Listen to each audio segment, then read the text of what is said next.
சுவாதி படுகொலை செய்த ராம்குமாருக்கு உச்சபட்ச தண்டனையான தூக்கு தண்டனை வழங்க வேண்டும் என்று சுவாதியின் குடும்பத்தினர் வலியுறுத்தியுள்ளனர். திருச்சி ஸ்ரீரங்கத்தில் செய்தியாளர்களை சந்தித்த சுவாதியின் சித்தப்பா கோவிந்தராஜன், சுவாதி படுகொலை தேசிய அளவில் பெண்களின் பாதுகாப்பிற்காக நிகழ்த்தப்பட்ட உயிர் தியாகம் என்று குறிப்பிட்டார். இந்த வழக்கில் குற்றவாளியை விரைந்து பிடிக்க நடவடிக்கை எடுக்க வேண்டும் என்று தமிழக முதலமைச்சர் ஜெயலலிதாவிற்கும் காவல்துறையினருக்கும் சுவாதியின் குடும்பத்தினர் சார்பில் நன்றி தெரிவித்துக் கொள்வதாகவும் அவர் தெரிவித்தார். இளைஞர்களின் மனது திசை திரும்பாமல் இருக்க பள்ளியிலேயே நீதி போதனைகள் கட்டாயமாக்கப்பட வேண்டும் என்றும் அவர் கேட்டுக்கொண்டார். தேசிய அளவிலான மகளிர் பாதுகாப்பிற்காக செய்யப்பட்ட உயர் தியாகமாக எங்கள் குடும்பம் ஏற்றுக்கொள்கிறோம்.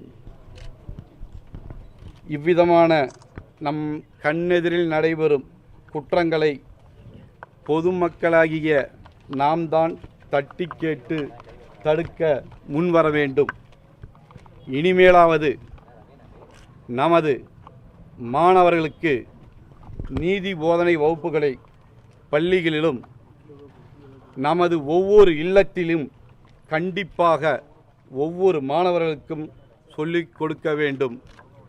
இதன் மூலம் குற்றங்களை தடுக்க அல்லது குறைக்க முடியும் என்று நாங்கள் நம்புகிறோம். சுவாதியின் ஆத்மா சாந்தியடைய அனைவரையும் பிரார்த்தனை பண்ணிக்கொண்டுமாறு கேட்டுக்கொள்கிறோம்.